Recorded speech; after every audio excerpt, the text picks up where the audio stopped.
Oo, tulog na ang anak ko. Yayalin, akat mo na siya, ha? Matutulog ka Tulog na. na. Susunod na po ako. Ako na magliligpit niyan. O, anak, ha?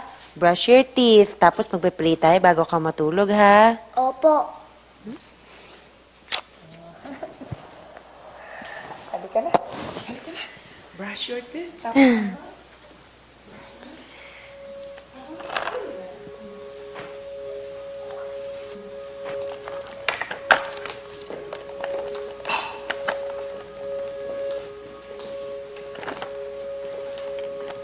Nakausap ko si Allison kanina.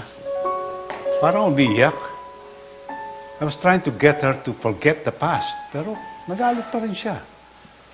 Nasaktan pa rin yun dahil sa ginawa mo noon. Yung pagbayad mo sa ex niya. Sinabi na niya sa'yo? Alam mo, Fred, naaminin ko sa'yo. Nalungkot talaga ako nung nalaman ko yun. Sa'yo pala nakuha ni Allison eh. Kaya ginawa niya sa akin noon. I was a different man then. Nagbago na ako dahil sa'yo. Ibig sabihin, ako yung huli mong binayaran. No, Luisa. Hindi kita binili. I offered my life because you make me want to be a better man than I was nung sinaktan ko ang pamilya ko. I haven't done anything like that since I met you.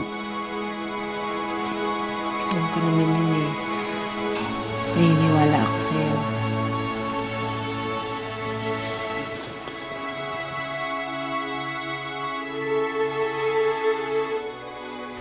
Here is 5 million pesos. Just give me your full name and it's yours. 5 million? Kung kailangan bayaran ko ang lalaking walang dinala kundi gulo sa buhay niya, gagawin ko! Tatapatin kita rin. I do not trust you anymore. Mas gugustuhin kong layuan mo ang asawa ko. Di ba gustong-gusto mo nang umalis sa trabaho ito? Magagawa mo na yon. Just leave Luisa alone.